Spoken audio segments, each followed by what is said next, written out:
Welcome, dear listeners, to episode 126 of The Reformed Gamers.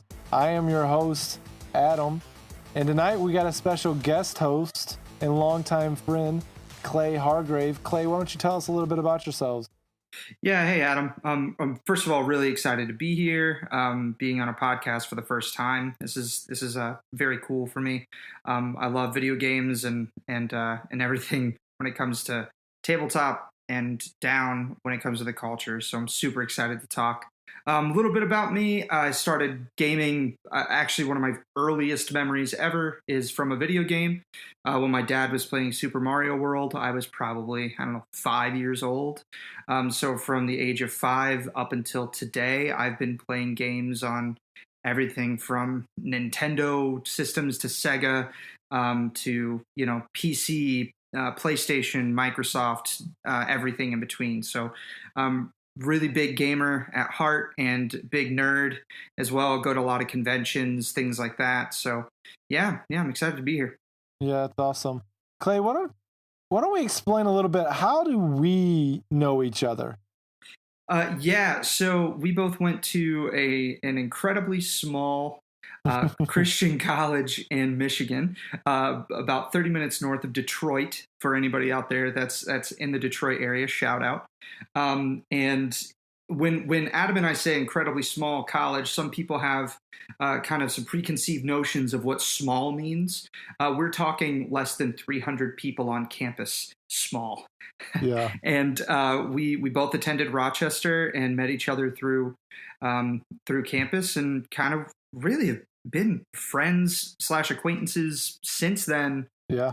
Really from that moment, honestly. For probably about 12 years. Is that weird? It's crazy. Yeah. It's crazy, but yeah, it's been about 12 years. And I remember my first memory with you. So my first semester of college, I commuted. Then I was one of those guys that moved on campus like spring semester. And so I'm moving literally in the room right next to Clay. And I'm moving in with one of the basketball players, and Clay was right next to. And the first things Clay was a Cowboys fan, and so I was immediately drawn. I'm like, this is my dude. We're gonna cheer for the Cowboys together. But he was always singing. I mean, it didn't matter what was going on. Clay's a great singer. He was a part of our acapella group on campus, and so I'm like, he's a Cowboys fan, but he's always singing. I don't know if I can deal with that. It's a little much for me at times. And then we weren't like the best of friends, but I would say we were definitely friends and good friends throughout college. And then life has taken us on a lot of different paths. We both have worked at Apple. I moved back to the Rochester area right after Hannah and I got married, and got to reconnect with Clay and his wife for a season of life. And those are just rich moments, good moments. And so definitely thankful to be able to have him. I was so excited when he joined our Facebook group.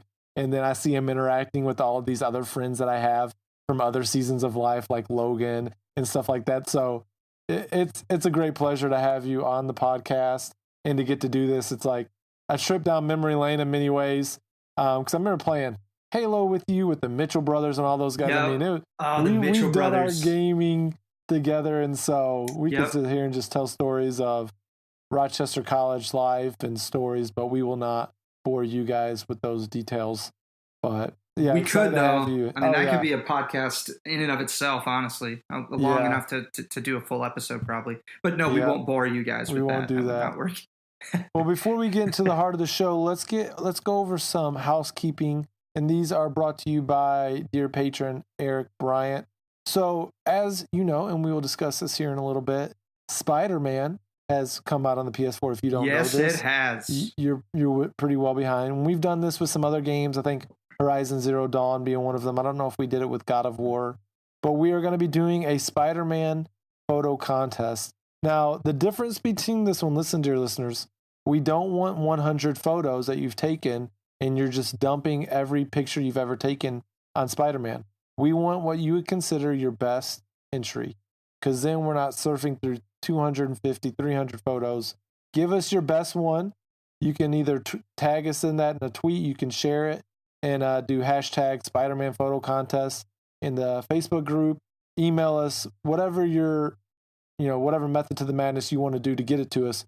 Go ahead and do that. It's going to start when this episode goes live on 9/17, and it'll go until September 27th. And the winner will announce on episode 127. You're going to be gifted a $20 PlayStation gift card because hashtag only PlayStation people can play Spider-Man. So sorry, Xbox friends, you're kind of eliminated from this one. But you can send us sweet photos of Halo 5 or whatever game they have on Xbox, throwing shade early. Keep listening, dear listeners. Keep listening, Xbox fans. I'm sorry, I don't want to get us off track. But anyways, let's get into the show. Let's start as we always do here at the Reformed Gamers, talking a little bit about what we've been playing and what we've been reading. Brought to you here by Richard Marroquin. Clay, what's some games you've been playing? Yeah, recently I have been very excited about Dragon Quest XI. For those out there that are listening that may not know, because kind of the internet stratosphere is, especially in the gaming world, is kind of dwarfed with everything Spider-Man. Spider-Man is all over the place. But Dragon Quest XI is so good. If you are a fan of JRPGs from the past, you're going to love this game. I've absolutely loved every moment of it. It is very linear. It's very old school. You know, you're talking about an incredibly straightforward, you're in this town and this story happens and you meet this person that joined your party and then you go off on this little mission for them. And then you do that until you have a full party and the world is in danger and you're the chosen one. It's narratively not anything, revolutionary, but it is probably, Adam, one of the most beautiful games I've ever played in the most Dragon Quest way possible. All of the visuals are very polished and I guess rounded would be a great way to describe Dragon Quest. It feels like do you remember how beautiful Wind Waker was on the GameCube? And at the time, it was just like everything was fluid. It reminds me a lot of that. Everything is very fluid and just kind of moves at this pace that's just wonderful and gorgeous. And I've been playing that a lot. And it's been very good. It's passed all of my expectations, and my expectations were very high. Yeah. How many hours would you say you're into it?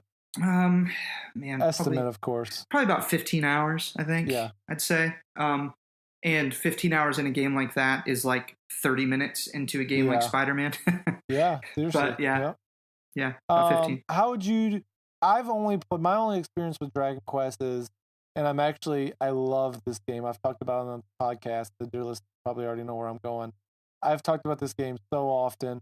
I've played it in different seasons, and I've still not finished. I've got one more chapter to play. I've only played Dragon Quest Builders, and it's totally adorbs, and I love it. And I don't even care what people say. It's like Minecraft for adults, and it's so good. It's so good. I love Dragon Quest Builders. I know that game is not anything like it, but say I've never played any other Dragon Quest.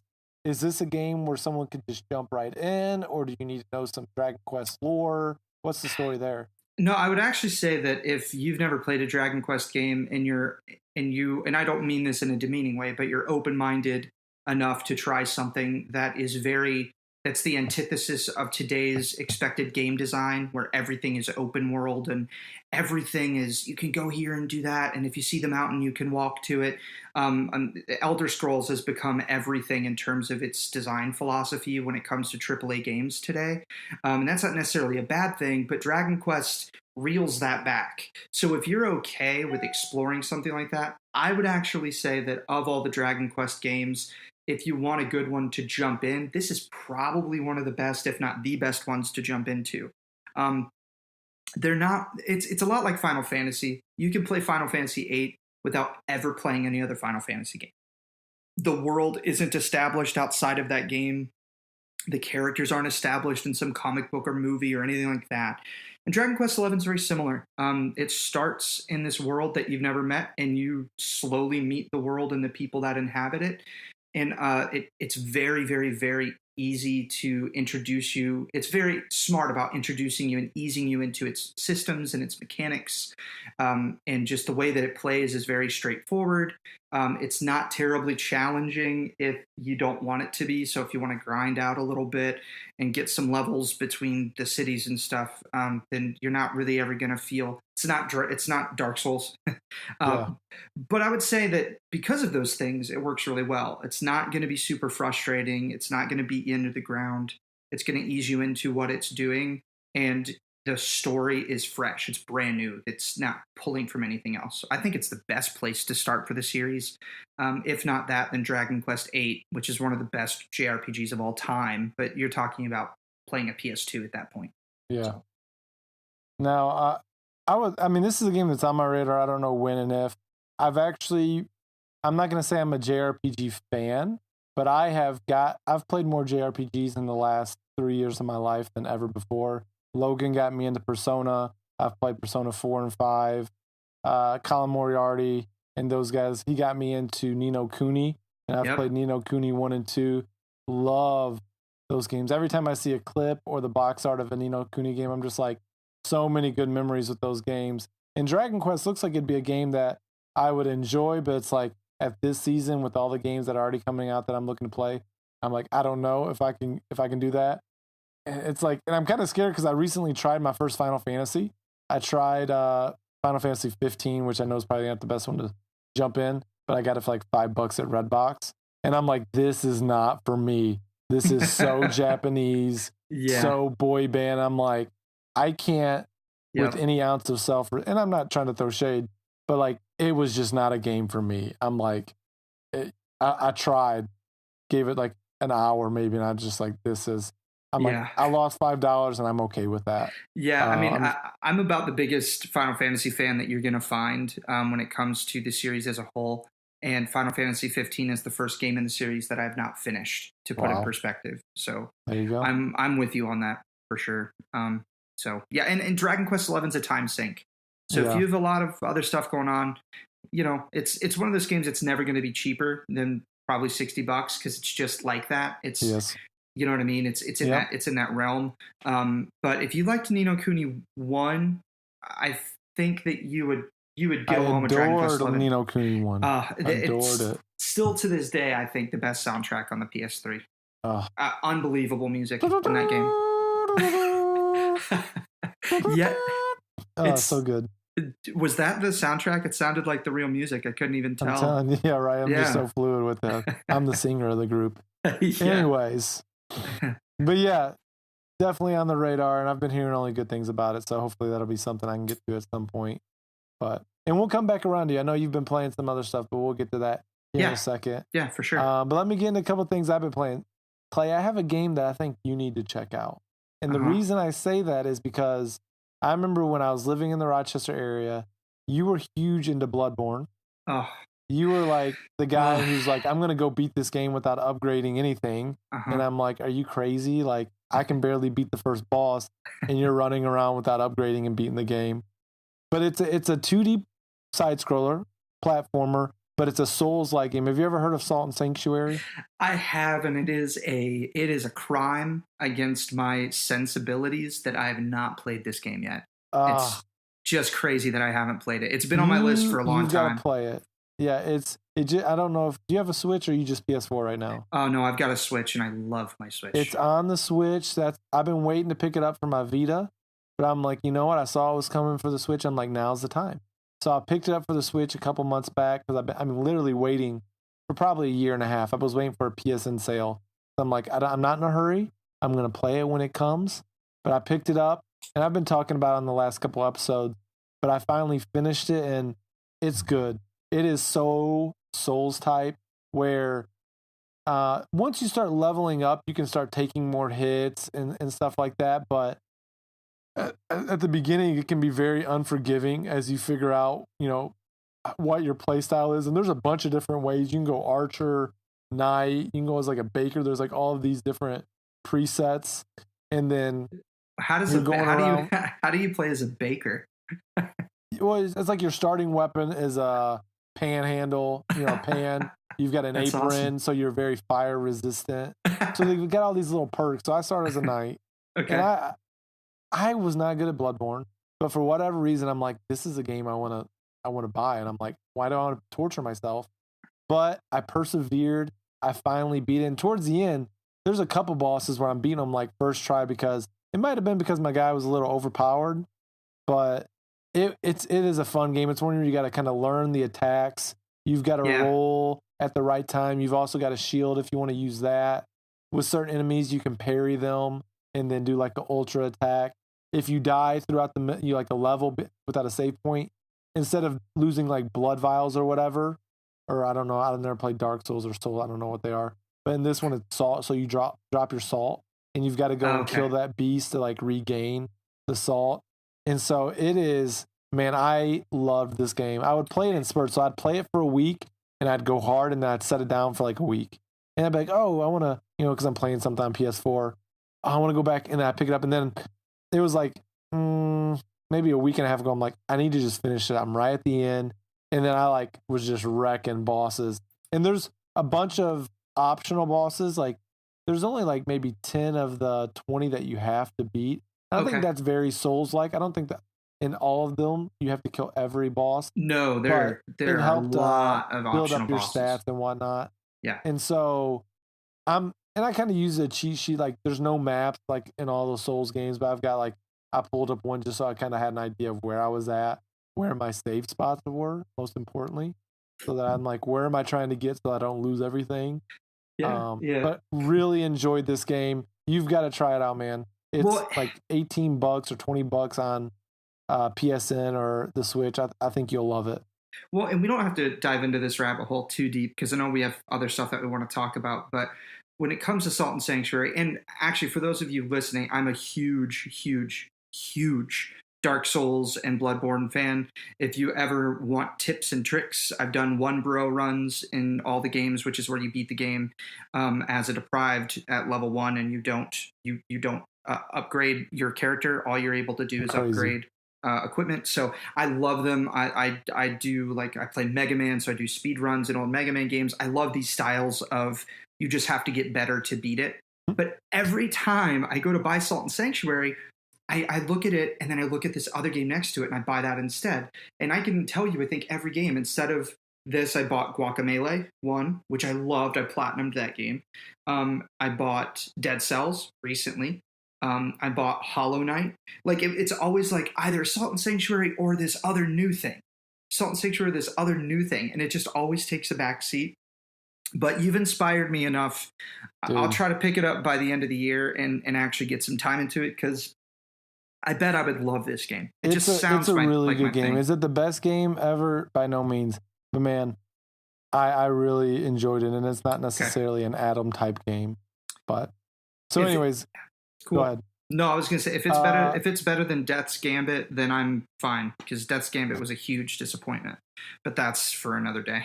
There you go, another day. Yeah. Also, dear listeners, I finished Telltale Batman Season 1. Really enjoyed that. Another game where I'm like, there was like a day where I finished, almost finished 3 games. So I finished Salt and Sanctuary. I had a little bit left of Batman, basically because I knew Spider-Man was coming. So I'm like, I've got to tie up these loose ends. And so finished that, enjoyed it. It was fun. My wife was like interested in the story. She's like, so what happened at the end of Batman? And I'm like breaking it down for her, telling her everything that was happening. That was fun. Finishing up, I didn't get to tie up Senua's Sacrifice. I've got like maybe a couple hours left in that game, and I've got some thoughts about that game. It is dark. Did you ever play Senua's Sacrifice? It's one of those games that I've seen so many people excited about, and then every time I would look into it, it just something about it just wasn't, I don't know, just didn't catch me. I watched the trailer and I was like, I just don't know if I want to play through this game where this woman is just really sad or angry about something now. It is. It's tough. It's like a psychosis type things are going on in the background. Okay. She's got all these voices. They say play it with headphones. So you hear these voices. So that's kind of like, it freaks me out a little bit just hearing those. And then it's a very dark setting. Now it is cool because it's kind of, I don't know if this is a spoiler. I hope it's not. But the setting is like Norse mythology. So coming off of God of War like 3 months ago, they're talking about all these worlds that go along in the God of War, like Norse mythology. So that was wicked cool because I'm like, oh, this stuff is semi-familiar. They're talking about all these similar characters, but it's dark. Like, I don't like playing it with Hannah around because I know she struggles with nightmares at times and things like that. And it's dark, but I want to finish it because I think there's a good episode to discuss the themes of that game. And so look for that in the future, dear listeners. But the game we've got to talk about, Spider-Man on PlayStation 4. I'm loving it. Like, I've actually not been progressing too far in the main story because this is a game I could unintentionally 100% because you're picking up backpacks here and there, you're taking pictures, you're doing a bunch of the little, you're stopping and fighting a crime that's going on. Like, and I'm like, I don't want to progress the story because I want to do all those other things. Yeah. And that is so not Adam Sutherland that I'm like, this is dangerous because and I hear you can 100% in about 25 minutes or 25 hours, not minutes, but 25 hours. And so I'm like, I am just going hard and slow rolling. I'm like soaking in the story, working on the combat, upgrading everything, doing all the research centers. Like, this game is phenomenal. And there's so much more I can say, but I'll throw it to you, Clay. What are your initial thoughts on Spider-Man? Well, so about 2 or 3 years ago, I was talking to my friend, good friend Corey, about this. How I was kind of going through open world with open world, like, I don't know, just oversaturation. Like, I was just tired of it. And one of the big reasons why I haven't been super hyped about Spider-Man is because I'm still kind of coming off of that, where every game wants to be, look, the world is big and look at all the icons on your map when you open it. And it just feels like everything's the same. So all that to say, I'm loving Spider-Man because of the way they motivate the player to do these things. They've done something incredibly simple to me, but the simplicity of it is its brilliance, is that all of these different individual activities give you a unique type of token. And those tokens are used to upgrade different portions of what you have access to. So if you want a better suit, you need these types of tokens, and you need to go take down, Fisk's, spots or whatever on the map. If you want to upgrade this, you need backpack tokens. And so the motivation isn't busy work, because for so long, games are just interested in giving gamers things to do, not motivations to do things. And there's a fine line, but I think there's a difference there. And Spider-Man, the reason why you're probably wanting to 100% it is fundamentally all of these individual things that you're doing are so much fun. Like, Spider-Man is just a fun game, and its traversal is a blast. It's basically everything I ever wanted Infamous to be. Like, I've enjoyed Infamous over the years, but it always felt like there was something missing, and it was just that it wasn't a Spider-Man game. Yeah, I think. You're right. And it's just all the little tiny activities feel so satisfying and fun. And maybe that's just not enough, but it's just the best way to describe it. It's just such a fun game to play. Yeah. And I think you're right. Like, this is one of those games where, I talk about this a lot in the podcast of, we don't have all this time in the world. Ain't nobody got time for that to do platinums or this or that. I'm like, so I'm usually fast traveling. But in this game, you don't want to fast travel. No. Like, swinging through the city is potentially the funnest part of the game. Well, and being like flipping you're hitting R2, L2, and you're diving you're swinging to a point, jumping off of it, front flip, back flip, spin, grab onto a web right at the last second, swing up again, do it all over again. You're flying all over the place. Like, it's so much fun just getting around the city. And the way that you'll go from, all right, I'm about to splatter on this building, to, well, they kind of make you just run up. So you're like, all right, I don't know how realistic that is, but it makes it smooth. It makes it fun. Yeah. So all of those little tweaks and just getting around the world.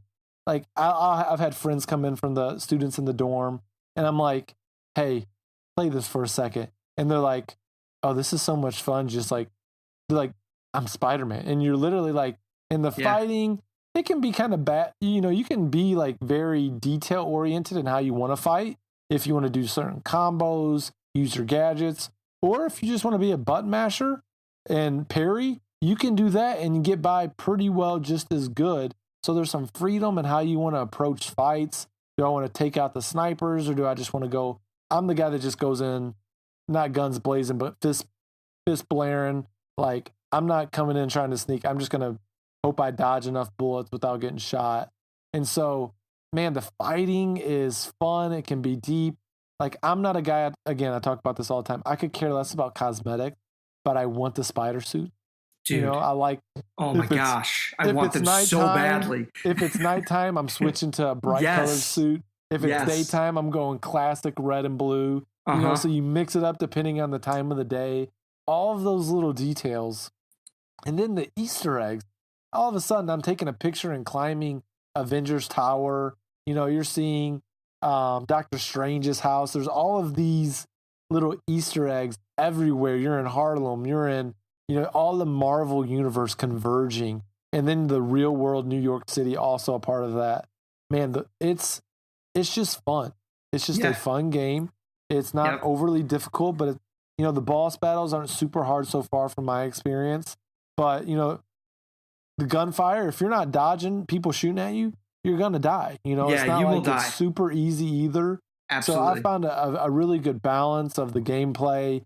Like, it's a game that anytime I have a game that my wife is interested in watching me play, I'm like, this is a good thing because I'm going to have some more time to play it. And so she'll watch and pay attention to the story because it's Marvel, it's Spider-Man. And so my one gripe, and I've heard some other people kind of complain about this on the internet, is when you're needing to do something relatively pinpoint, it's kind of hard to do that. Yes. You know, you're going so fast, you're flying, you know, you're soaring through the city. But I'm like, I need to get to that one spot so I can get this one backpack. But my guy doesn't want to hang from the ceiling. He doesn't want to crawl. I keep falling off this building because it's right at the top of the peak and I can't, you know, whip up there. So that's kind of been my one kind of gripe, is sometimes the intricacies or the pinpoint aspects of it are kind of hard. But when you've got everything else going so well, like, I kind of get that. And I've seen I haven't done this yet, but some of the boats that are out in the water, I heard if you like land on them, they're like square head people and stuff. It's pretty hilarious. Somebody, I don't know who it was somebody in the Facebook group, like last week, they're like, the new Spider-Man game is so beautiful. And it was these like dudes with triangle arms. Yeah. It was really funny. I haven't done that either. And I would actually echo that my only gripe has been granular movement. Like, it's not easy to just, I just need to actually get to the side of that tiny wall. And Spider-Man's, you want to do 5 backflips over the building and then go chase that bad guy? Like, well, no, I don't want to do that. I just want to crawl. Stop running. Yeah, exactly. But on your point earlier about movement and combat, and then we'll move on because we could talk about Spider-Man for this entire episode, I think, is the movement to me is like individualized pocket puzzles. Like, every single time you want to swing through the city, you're like, okay, can I fit between those 2 buildings without touching them? And then you try, and then you hit the X button to revert your movement. And that's why it's so much fun, is you're like, you feel like you're Spider-Man weaving and whipping through the city. And I don't know about you, I like try to get as close to the ground as I can. Oh, for sure. You got to get that top speed, head dive down so you can whip up. I mean, I love, like, I don't even want to release at the end of the rope. I want to get that perfect X tap. And it just launches you a little bit more. Nothing feels so good. I know, it's so good. And then the combat, like you said, if you want, you can just kind of beat people up. But I've had fights that felt like they were scripted out of a movie. I'm like ripping a door off of a car and throwing it at a dude and throwing this guy up into the air and throwing him into his friend and yanking a gun out of another guy's hand and then pinning another dude to a wall. And I'm like, what in the world? This game's incredible. So it's just, it's like, it's that game where when you're not playing it, you're thinking about playing it. And when you're playing it, you're sad about your future of not being able to play it. You know what I mean? It's just that much fun. So it'll be interesting where it falls in at the end of the year in the game of the year conversation. It's a great game no matter what. But it'll be interesting when, I don't want to judge it now, but knowing what we've played earlier, knowing games that are coming, it's going to be interesting kind of measuring. But man, irregardless of game of the year talk, this game is just pure fun, and it's clean. You ain't got to worry about all this other stuff. It's just a good time. But yeah, we'll digress. Logan's gonna have plenty to say next episode also. Oh, so I'm sure. He's and I guess I should have brought that up earlier. I didn't even talk about why Logan isn't here. Whoops-a-daisies. Logan was unable to record. Sorry, Logan. Didn't even think about it. My bad. First time hosting with a guest host, so bear with us. Anyways, Logan will be back. He'll talk about it. Good times. So we've talked a lot already, but let's not skip this section. Let's talk about what have you been reading, brought to you by Luke Strain. Clay, anything you've been reading you want to share a couple minutes of? Well, yeah, not to get too heavy on the show or anything like that. Hey, we get heavy. It's all right. We get real. Good. My wife's grandfather, and everybody in the area knows her grandparents really well. Everybody calls them Poppy and Grana, or Jerry and Rita, but even then, Poppy and Grana, they just refer to them as that because they're like two of the most loving people in the world. And her grandfather was diagnosed with Alzheimer's about, I want to say maybe a year and a half, 2 years ago. And all that to say, about 3 weeks ago, I got a kidney stone, and I was out for about 2.5 weeks from work. I had to have 3 surgeries. It was awful, and I was really sad. And I got to the point where I was like almost just straight up depressed from what was going on. And I had so much free time while being in pain that I beat the entirety of Final Fantasy IX, which I didn't bring that up earlier. So I was on the couch a lot. And when you're on the couch a lot, you get in your head, and, I wasn't able to move. I wasn't able to, be a part of anything. And I, as much as I could, I remembered one day when we were over at Caitlin's grandparents' house, her Poppy was talking about how he woke up. Well, he wakes up every morning and he reads his Bible, and he was feeling some anxiety and some fear about what was happening, in his life. And he shared Matthew 6:25, the verse, "Therefore I tell you, do not worry about your life, what you will eat or drink, or about your body, what you will wear." And then essentially there towards the end, can any one of you, by worrying, add a single hour to your life?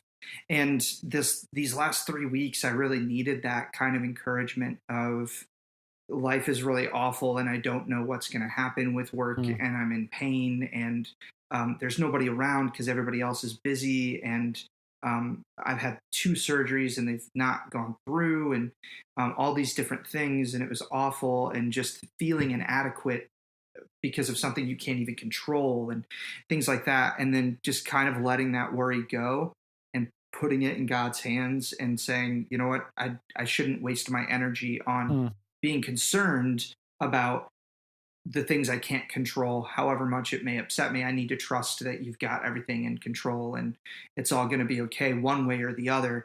And that's been really encouraging to read for me lately with what everything's going on in the world. My gosh, which we don't need to get into, but every other day there's another, crazy, awful thing on the news.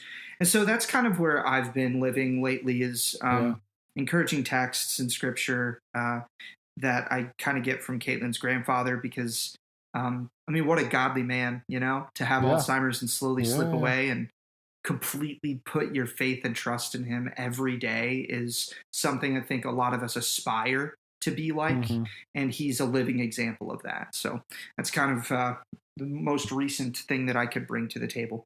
So and knowing your wife and her family and the legacy that's there because of that family. Like I can only imagine just the wealth of wisdom from her grandparents in general. But man, God teaches us in the hard moments. And I actually preached on that 2 weeks ago, coming up, maybe this next Sunday, on Lamentations 3. And when I told people I was preaching on that, they're like, "What? Lamentations? Like, you don't preach that much. You can go to the New Testament." And I'm like, this is just where I'm feeling led and preaching on suffering and hope. And that kind of even goes into kind of what I've been reading to a degree. I'm reading a book by Paul David Tripp for my job called Sex in a Broken World. And it's kind of looking at where, of course, just from the title, how broken and distorted and jacked up. Our world, even in the church, how we view, how we approach sex, sexual identity, pornography, lust, all of these things. And so early in the book, he's talking about this struggle. Like there's all this bad news, and he shares all these stories kind of to open up the book of people falling in sin and just really, really hard things. And then he gets to this part, and it's like it's under the heading of the best news ever for our sexual struggles. And it says, I love saying this, God's best and most precious gift to us between the already and the not yet is the gift of himself. He doesn't promise a life free from struggle. He doesn't promise us that we will not suffer. He doesn't promise us that our sexuality will be free from distortion or temptation. No, he promises that in all of these situations, he will be with us, in us, and for us. God is the grace that he offers us. And so even with that, I've even, just in my personal reading, I've been in Ezekiel there towards the end of the book. I think it's chapter 44, towards the end of that chapter. They're talking about the allotments. Give to this people this allotment, these people this allotment. But then to the priests, you give them nothing. I am their inheritance. Don't give them any possessions. I am their possession. And it kind of just that idea of, man, life is hard. And I was even in the sermon I'm preaching, so often we want to treat our suffering and our pain like that ready to order app. Like, you can go to Kroger's website, you can put in your order for groceries, go, and they will bring it out to your car. And we want to treat so often our pain and suffering the same way of like, Lord, I need relief. Like, I want to pull up that app. I want to put in, I want one healthy portion of relief and hope. And God, I'm going to come pick it up.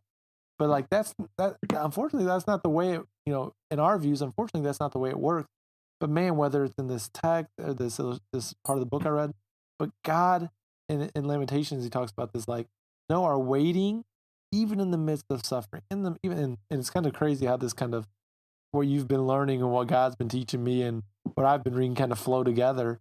But man, our waiting, even in the midst of suffering for his deliverance, it's for our good. It's good to wait quietly. It teaches us submission to his sovereignty, his authority. And we can trust that, it talks about there that God will not cast off forever. We're not, his judgment, his suffering that he puts on us at times, it's not, he doesn't promise that forever. No, he promises us his steadfast love, which never ceases, built on his character and his covenant, not based on anything that we do. And so while, yes, we may be in a season of pain, of suffering, of judgment, whether from God or from the world, but that is a season of life. And we're not even promised that it's going to end in this world. So that season of life may go all the way even until death. But we're promised that because of his steadfast love, that's what will last forever. That's what will endure. We will either find that relief here on earth or eventually in heaven. And so we hope in those things. And like, he is that hope.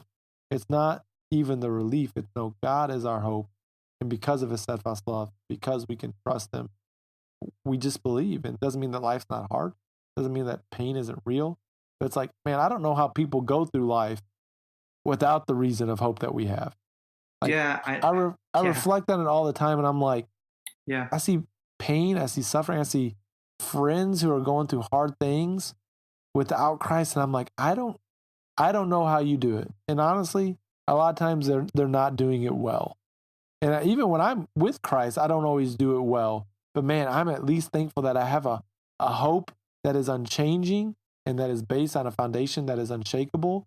And I have a joy that's not based on this life circumstances, because man, it's based on an unchangeable one. And so I don't know how people go through pain and suffering and hard things without Christ, because he's been such a joy, such a catalyst to keep on going in the midst of those hard times. So yeah. I couldn't say it better than you just said it. It kind of reminds me of my Uncle John, who struggled with alcoholism his entire life. And his life changed about 5 or 6 years ago when he accidentally he killed a kid, hitting him when he was driving drunk. And he was in prison for about 4 years because of it. And when he was in prison, he found Christ. And about a year after he got out of prison, he passed away from complications. Just, I mean, quite literally binge drinking his entire life since he was a teenager. But at the time, I remember him, telling us that, finally he's not worried. He's suffering, but he's not worried. He's not scared. He's not, afraid about what's about to happen. He's just happy that he finally realized that life can be something other than struggling. Or if you are struggling, it can be struggling with a sense of peace rather than struggling and being just sad about it. You know what I mean? Yeah. And so just kind of all your words reminded me of my Uncle John, rest in peace, because he was a wonderful, wonderful man with the biggest heart in the world. But he's a great example of what you're talking about. Like, life isn't, like, sometimes the suffering doesn't end because of choices you make and the way that you feel, and you're that way forever. But there's always redemption through God. And sometimes it takes 65 years to find it, like he did. But, so yeah. Those are powerful words for sure. So yeah, and so you ain't got to worry about us going deep, man. Every once in a while, the dear listeners know I'll start preaching at them. Guy gets a hold of Logan and I, and we just start bringing the gospel. I mean, we're the Reformed Gamers. We talk about video games, but we're unashamed about our faith also. So you ain't got to ever worry about that. We've shared our stories, our personal, like, you good. Good. I'm glad. Well, let's transition. Let's get into the topic of the show. This is brought to you by Gareth Evans, dear patron. Now, this is a topic, again, you were brought on here for a reason. I love Clay. I talk video games with him any day of the week, but I can do that when at any point. My man is a board game connoisseur, and I'll let him share more of his story. So we're going to mix it up a little bit. We love our video games. We love talking about our video games, but Reformed Gamers also dig the board games. And I know a lot of the dear listeners have also played their fair share. So, Clay, don't you just give us a little bit? Actually, let me start off, because I know once you get going, it ain't going to stop. You got a lot to say, and I'm going to sit here and I'm just going to soak it in and listen. But my history of board games. So, and when I'm talking board games, I'm not trying to like shade at the traditional games like your Monopolies, Sorry. Like, I think we all played those growing up, the Game of Life. They were fun for those stages of life. But I remember when I was introduced at Rochester College to, like, it's like the gateway drug of board games. Settlers of Catan. Yep. And so once you get in the board gaming world, you're like, this game's fun, I guess. But compared to all these other games I've now been introduced to, and I've got past the social, sometimes what might be viewed of oddity of board games, because Magic and Dungeons and Dragons, again, not trying to throw shade, but people look at those people differently for whatever reason, not deserved. But you got to kind of get past that. And Settlers is like that bridge game of like, okay, this is kind of nerdy, but it's so much fun, no one cares. And it's like, hey, come and play this. And then, now I'm into some of my favorite games. And again, I'm sure these are very novice games compared to a lot of the games that you've played, but I love me some Carcassonne. I love me some Ticket to Ride. Those are kind of the two main ones that I play at this point. I've played King of Tokyo is a fun one that I like. That's kind of more, I don't know, I guess that's a board game kind of. Yeah, I don't know. It's a board game, absolutely. Well, there's not really a board, but you've got pieces and dice. And so I've played, that's a fun one. I've tried some Pandemic. And so all the expansions that go with these games. So I enjoy a good board game, but I'm not going to act like I'm a connoisseur. When I lived overseas, that's a huge thing in like international life. Like families, they don't have sports. They don't have their every night you're running away to practice and this family member's here, this family member's there. No, you are at home probably with your family hanging out, and board games is a major part of that. So that's where I got introduced to a lot of this. So I'm aware of a lot of other ones that I've just not got around to playing, and a lot of my students play all kinds of different board games, and I'm like, I need to play that, but I don't know if I've got the time to sit there for 2 hours and learn a new game or whatever. But so that's kind of my history of board games. Clay, why don't you kind of tell me kind of what got you into quote unquote serious board games, and then kind of run into kind of where you're at now, I'm going to let you take the reins at this point. Yeah. So it actually, I'm going to give a little bit of a history leading up into it so people have an idea about really where I'm coming from. But during college, up to that point, very similarly to you, I thought that board game meant Monopoly, and that's just what a board game was. And then I played Settlers for the first time, and I was like, whoa, okay, there's like way more going on, right? Which is funny because Settlers is a very basic game now. But like at the time, it was just like, whoa, I'm like trading stuff with people like actively, and I've got to try to build stuff on this board. And I'm gonna mess over my friend, and they're gonna hate me for weeks. Yeah, Tim Storm's gonna flip a table in the lobby, or whoever it is. It's getting super angry. And then I was introduced right around that same time to Munchkin, and I was like, well, this is cool. Like I'm leveling up like I do in a board game, and like I do in a video game, and I'm taking down these big monsters. And so Munchkin and Settlers were really big at the time during college. And then I kind of didn't play board games at all for about, after college, really until about 2 years ago, actually. And then 2 years ago, up to that point in my life, I just thought board gaming, I thought that the stratosphere was Settlers was like at the top of the spectrum of like complexity, right? Sure. And like Munchkin was at like the top of party game complexity. And then I went over to Adam Hill's house, which we're going to talk about Adam a little bit more here in a little bit. And I sat down, and he asked if I wanted to play a game at this game night that we were playing. And he goes, but this one's going to take a while. Everybody else can be playing maybe multiple games. We're only going to play this one. And I was like, sure. And anybody that's listening to this that has played this game, it's called Power Grid. I'm familiar with the game. The guys in my dorm play it, and I'm like, I ain't got time for this right now. But this is interesting. If Settlers, if I thought Settlers was like the apex of complexity, that's like thinking that like a big place to live is like an 800 square foot apartment, and then you go over to somebody's house that has like a double garage, like their garage is as big as your apartment. That's Power Grid. Like Power Grid is this massive behemoth of a thing, and it took us 5 hours to play through this game. And to be entirely honest, it changed my life. It changed my life forever. It changed my life in a few ways. I realized I hated Power Grid, and I hated economic bidding games for the most part. But I learned that there was more. And then about a week later, I played Seven Wonders, Splendor, Tokaido, and Colt Express. And that's kind of running the gamut in terms of your gateways for different types of mechanics. And so what got me into serious board gaming is learning what the tabletop culture is doing.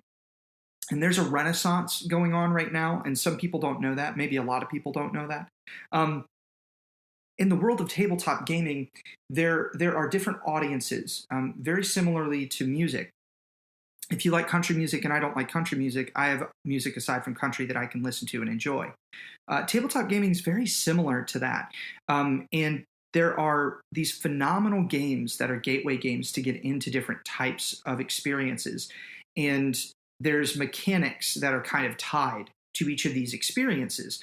There are competitive games, there are cooperative games, there are cooperative competitive games, and then you've got your abstract games that don't have a lot of theme, and then you've got your games that are super thematic where you're literally, killing zombies, and it really feels like you're hunting down a horde of zombies and they're trying to take you over. And so what I realized is in this tabletop world, there is this plethora of experience to be had, and I would equate it to discovering for the first time as a kid how many other games there are past Mario or Sonic, and the first real RPG you played, or the first real open world game you played, and you're like, oh, experiences are different from what I thought the experience could be, is very much what got me into it, just sort of being thrown in with the Adam, because he started collecting and getting into them. And then, we're going to talk about a lot more, but that's pretty much what got me there a couple years ago. It's just kind of thrust into it on accident, honestly. Yeah, and that was one thing we were talking even before the show of like when I moved back to Rochester and we had like this kind of little friend group of relatively newly marrieds. I mean, we were all like 3-4 years into marriage, and I think we played at that point maybe even it wasn't Dominion. I think I played that over Adam's house. Shoot. It was kind of a game, it was like a mixture of Mafia where you kind of had to lie, but you didn't want to get caught in tokens. Dang it, I cannot think of the name of it. So it's a social deduction game. Was it Ultimate Werewolf? No, it wasn't. It was, it'll come to me eventually. Okay.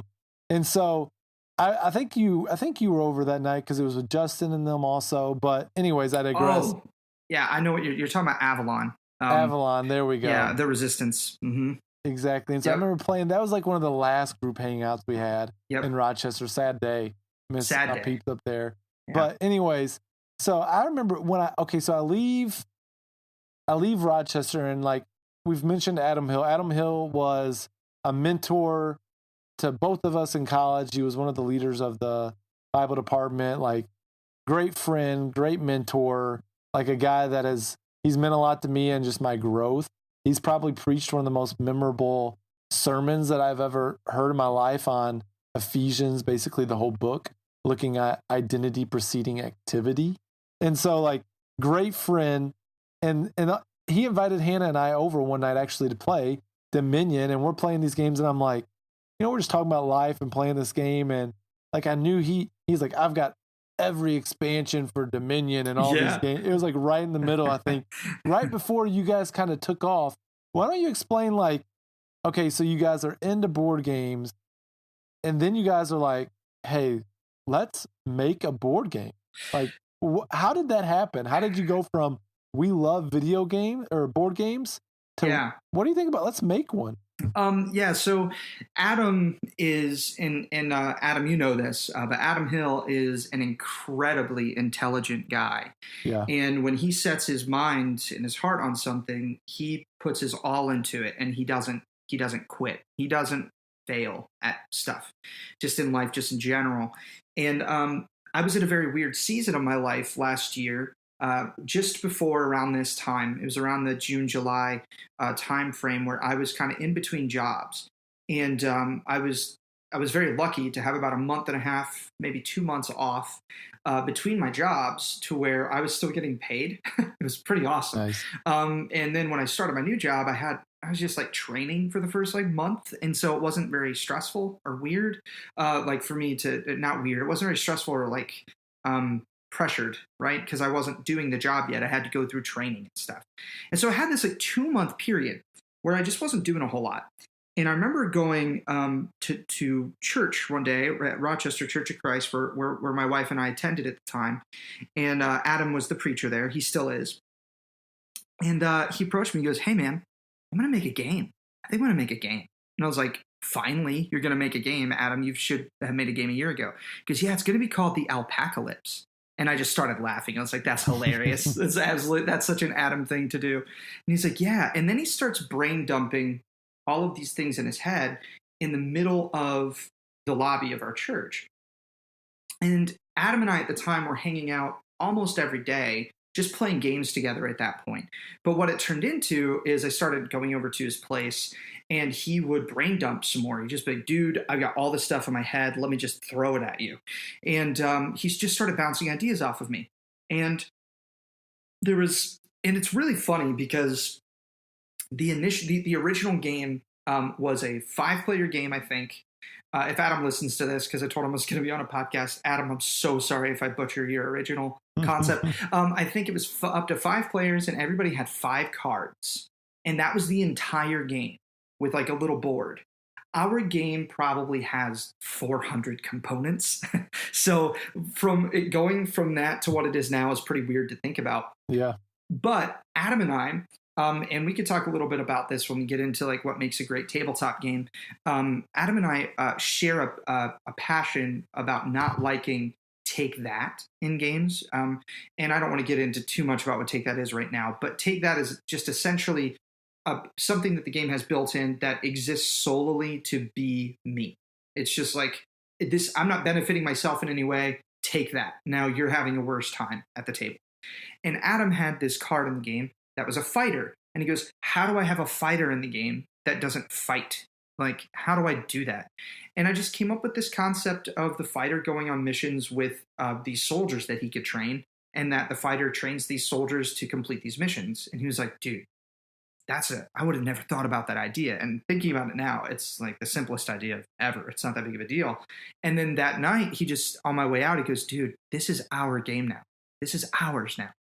And then we went hard, man. I mean, we probably developed together every day for 4 months straight. I mean, probably 4 hours a night minimum, because I had all of that time transitioning from my job, from one job into the other.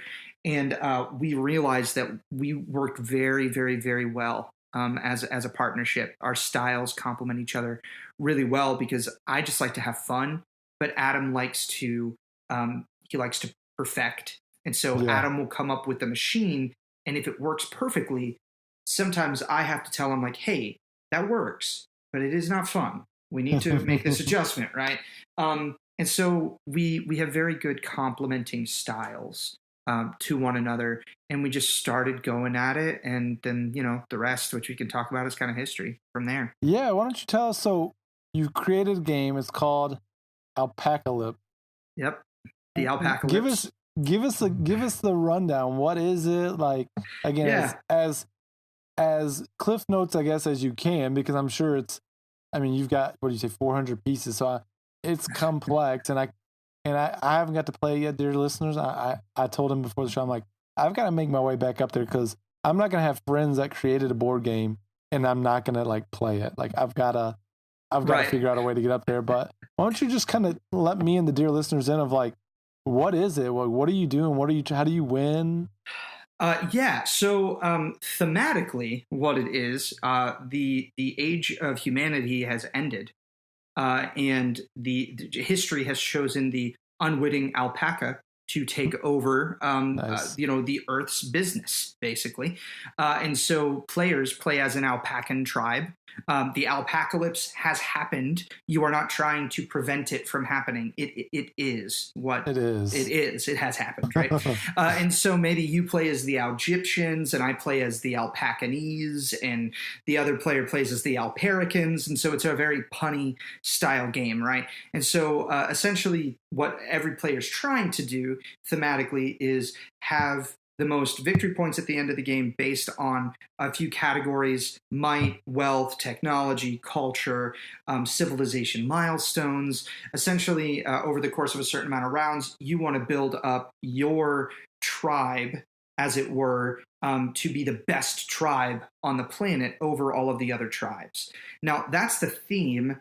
In terms of how the game plays, one thing that anybody that's out there that is even remotely interested because you think the theme is funny, or you think the theme is interesting, the game sounds way more complex than it is in practice. One thing that we have found is playing it with people that say at the top, like, I don't normally play games. At the end, they have greatly enjoyed themselves. The best compliment you can get in a game is it didn't feel like it was as long as it was. And that's been the most common piece of feedback we've gotten, which is great. But all that to say, anybody that's not terribly familiar with board gaming out there, there's a mechanic in games called worker placement. The most famous worker placement game is probably Agricola. If you've not heard of Agricola, then you probably don't know what worker placement is. There are some other examples, but none of them are nearly as famous. It's funny. I'm going to jump in real quick. I always read it as Agricola. Again, not knowing, I know the game that you're talking about, but I've never played it, and I always read it as, you say Agricola. That's really funny. I read it as Agricola. Anyways, it is Agricola. There we go. Promise. But anyways, I'll let you go ahead. Sorry for interrupting. No, it's okay. So worker placement is the way that it typically works is in Agricola, which is the best example, is there are different places on the board. And these placements have actions tied to them, right? And so let's just say, as an example, I want to build a fence. Well, there's an action that builds a fence. So a worker placement game has you taking one of your workers, you have a certain amount of workers in front of you, and you put your worker on that space and they take that action. The twist with worker placement historically is that only one person can take that action. So if Adam, you wanted to build a fence and I wanted to build a fence, whoever goes first gets to build that fence. But in Agricola, taking first player is one of the actions. So if you want to lose a worker and lose an action to guarantee you're going to go first next round, you can do that. So that's your traditional idea around worker placement, is taking an asset and applying it to an application on the board to take an action, right? So we have what's called a worker placement game, but it's with a twist. And I don't want... The publisher that has signed our game has actually asked us to stop sharing our twist because they think it's really, really good, and they're scared it's going to get out there. So I'm not going to share necessarily what the twist is and how secretive. Yeah, it's actually really, really weird. Like they were like, no, don't tell anybody anymore. Just don't. And we're like, okay, fine. But there's worker placement elements, but then there's also something in games called blind bidding. Blind bidding just basically meaning everybody picks a certain amount of currency that they have, and they're going to put in to buy something. And everybody does it without knowing that everybody else has bid, right? And so there's kind of risk versus reward. So if I really want to buy this thing in the market, because we have a little market that's in our game, if you really want to buy something that's in the market and you want to get it over somebody else, maybe put in a bunch of stuff. But if you put in a lot, maybe you overpay for that thing because nobody else wants it. Yeah. And so our game is a blind bidding worker placement tabletop experience where actions that you take are earning you points. The fun and the flavor of it is like your alpacas building giant laser beams to fend off asteroids, and your alpacas that are one of my favorite cards is making essential oils to sell to your humans that you kind of have subjugated with alpacan spit. So your nice. Spit of the alpaca is an essential oil, and so there's a lot of fun little flavor text. That's in awesome. There. Yeah, so it's what would be considered a midweight Euro, meaning Euro is there's no luck in our game except for card draw. So everything is based on skill and everything is based on strategy.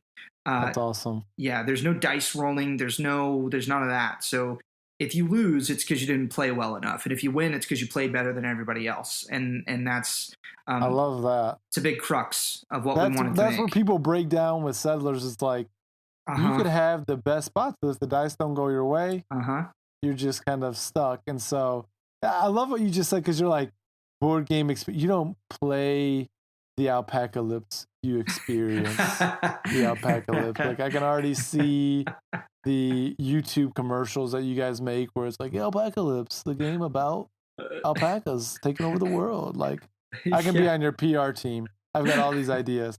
But no, so you guys are published. You've got a publisher. We do have a publisher. We are not allowed to share. Again, they're being very secretive, but we're not allowed to share who with yet. They're being very tight-lipped about it. You could say they're being very tight alpaca-lipped. Yeah. I've been practiced on my puns lately. But yeah, we're signed, which is super exciting. The game is going to come out sometime next year. And I know, based on what they've told us, it looks like it's going to be coming out in multiple languages. So multiple parts of the world. Wow, let's go. Which is super exciting for us.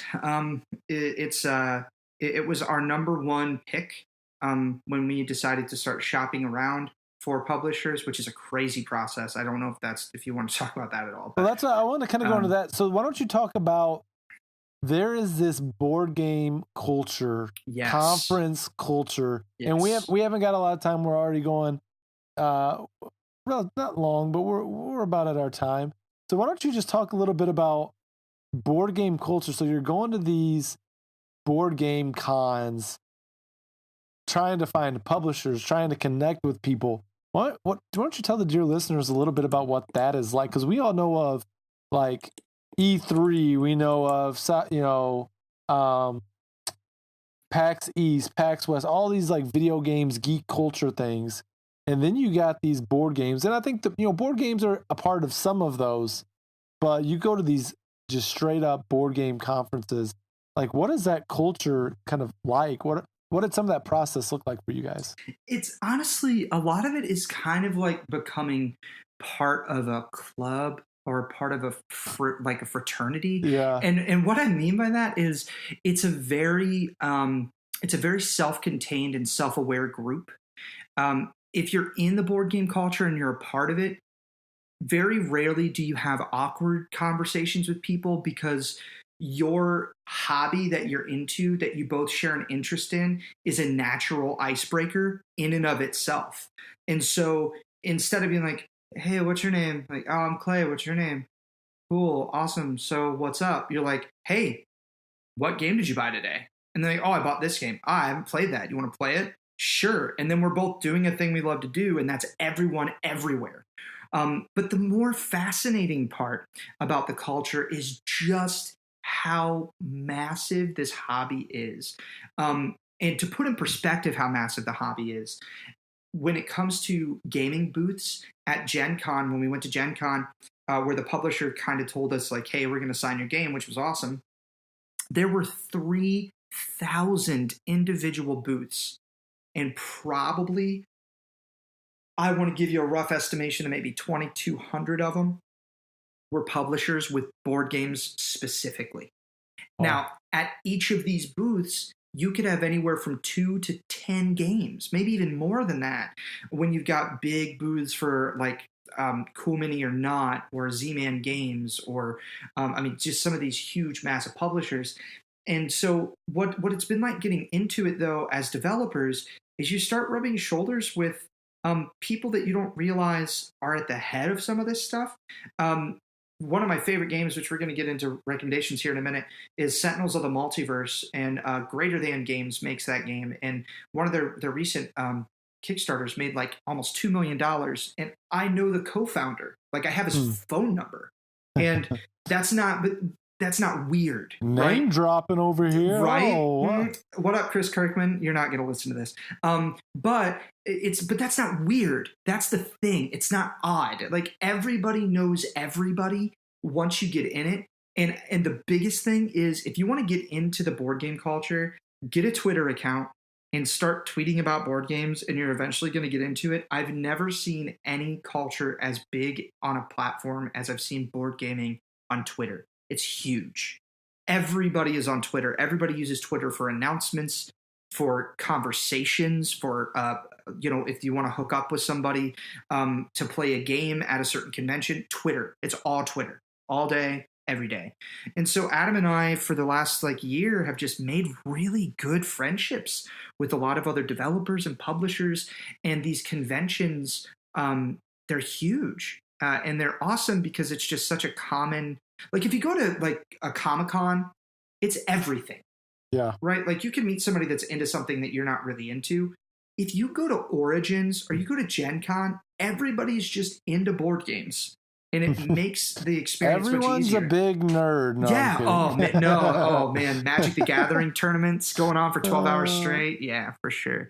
So, yeah, it's been interesting, man. And it's going to be exciting to see our game maybe launch at one of these things, which is pretty crazy. And you talk about Twitter. I mean, that's how I've kind of followed you guys. Like, we have this social media where, we're friends on Facebook. You know, you guys have kept up with adoption stuff. I've kind of mainly Adam, because he's literally every Friday, I feel like every Friday night, playing this game, loving this, got these friends. And I'm like, I'll see a Clay torso, and I'm like, I know that guy. Planning another, planning more game planning. I'm like, so I'm watching things from a distance. So I've been kind of following the story and not really knowing where you, I knew you guys went and you played your game, and I'm like, but it kind of went silent, and it sounds like that's definitely with purpose from your publisher. Yes. And I'm like, but where are they in the process? I'm like, I don't know if they got someone who's making their game. Are they just done with it and now they're moving on? I'm like, I need more details. So it's interesting the way that the process works. And anybody that's out there that's interested in making a game, or it's something that you've always wanted to do, my name is Clayton Hargrave. Friend me on Facebook. the community is huge for sending prototypes and getting feedback, and nobody steals your ideas and nobody's a jerk about it. So if you're interested in it, feel free to reach out to me, and I would love to give you any advice that I've learned. But there's actually a convention, and then I know we probably need to move on, but there's a convention that I did want to talk about. It's called Unpub, and Unpub is this convention that literally it's just for unpublished games, that if you're a wannabe developer, you can take your game there, and publishers come and they play games and they ask people for prototypes to take back with them, right? And so Adam and I, who've never done this before, we went to Unpub in March this year, and we had about 3 publishers kind of play our game, and the one that we really wanted to sign our game, they loved it, and then they took it. And the golden rule is only one publisher looks at your game at a time, because it took them about 3.5, maybe 4 months to tell us yes, right? And it was a resounding yes. They loved our game. It's just the nature of the beast. It takes time. But if we had given it to 2 publishers at the same time, maybe the other publisher only needed a month, and they're our second choice. And now we have to awkwardly tell that publisher, hey, thank you for picking up our game. We've never made a game. We should be incredibly honored, but you're our second choice. Yeah. So sometimes it takes people 2 or 3 years to get their game even signed, because publishers can hold on to it for 4 or 5 months and then say no. And then you're right back where you were, right? Yeah. And so it's interesting, but it just happened to be that all the stars lined up for us this time, thankfully. Yeah, that's awesome. That's in not a related way, but kind of it's like this adoption journey that we've gone on.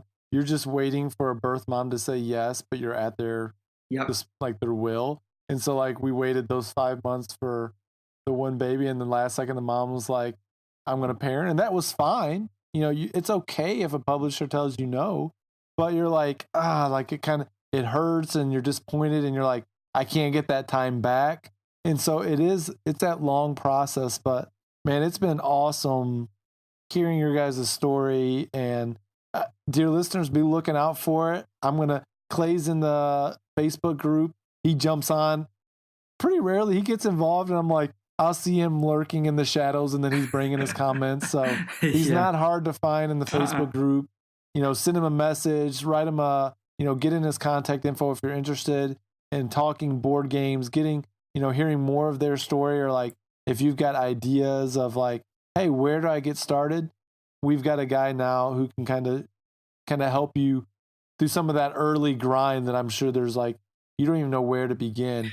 We've got a friend who is a believer that loves the Lord, but also loves board games.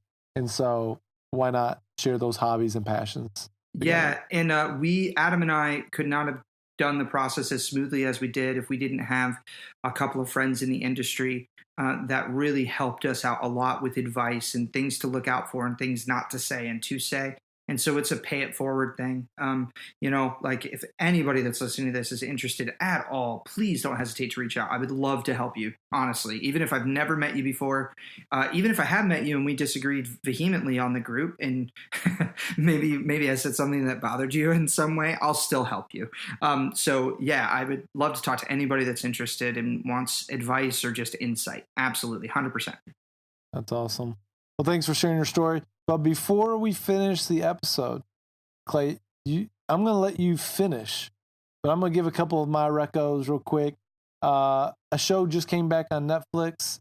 If you've never listened to it, it's called Atypical. Season 2 is out. It looks at a family with a son on the autism spectrum. There's some hard material in there.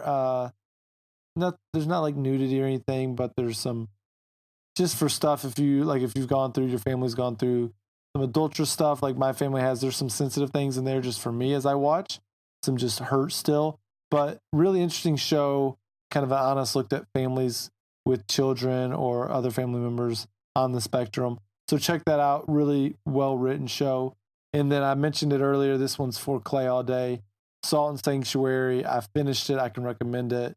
Check it out if you are a Souls type guy, it's just it is not as hard as Bloodborne because I finished it by myself, but it's still a good challenging game where I felt accomplished when I beat it. So those are mine. Clay, why don't you give us some of your top board games?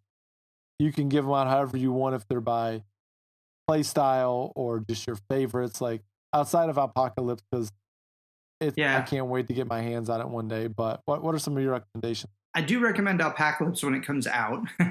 But I would say I have to give a huge shout out just in case, because I know I told them that I was going to be talking about their game. Ben Pinchback and Matt Riddle are two friends of mine and Adam's that are phenomenal game designers, and they came out with a card game recently. It's $15. It's called Peepmatz, Piepmatz.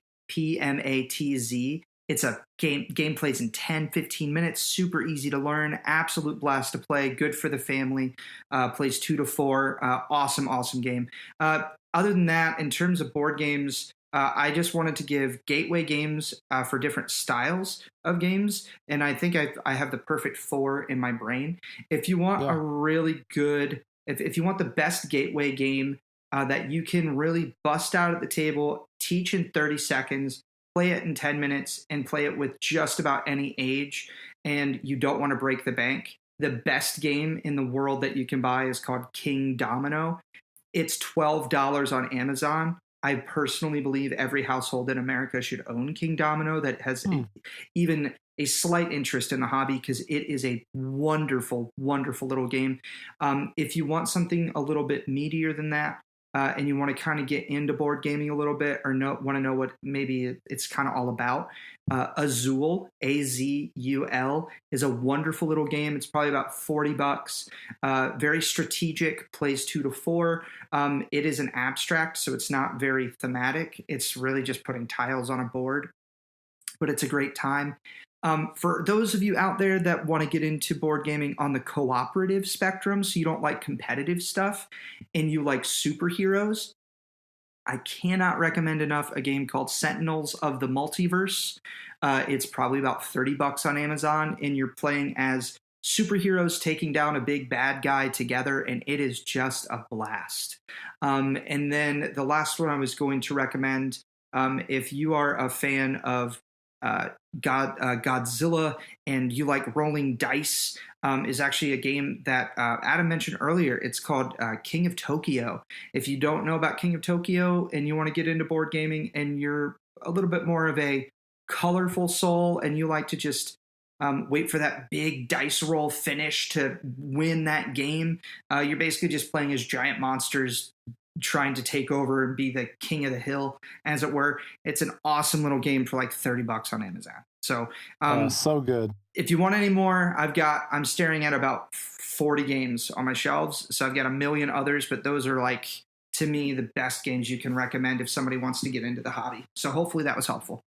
No, for sure. I'm like already looking at King Domino as you talk. I'm like, apparently I've got to get my house in order. You need to buy it. I'm telling you, it's so good. How many people can play it at one time? 2 to 4. There's a 5th player expansion that just came out. If you want to end up adding a 5th player, that's $20. So if you want to get both, you're looking at about a $35 investment, which is still not bad. And the 5th player expansion is worth it. There's a more complicated version called Queen Domino. I think King Domino is a much better game for, especially if you want to just get into it. Start with King Domino first, and then if you really, really love it, they can merge together. You can play King Domino and Queen Domino as one if you want, but start with King Domino. That's cool. Yeah. So there you are, dear listeners. You've heard it from the creator himself, Clay All Day Hargrave. So Clay, dude, it's been an honor to have you on the podcast. I know it's been fun just getting to do this with you, but also just get the update on you and Adam. And so you're going to have the dear listeners all kinds of confused. As you said, Adam, and they're probably thinking half the time. That's probably true. So figure it out yourself, dear listeners. But hey, that's just the way it rolls when you've got such a great name of Adam. It's so popular. But it's been a pleasure. Thanks for coming. And there you are, dear listeners. Episode 126 of The Reformed Gamer. GG and amen.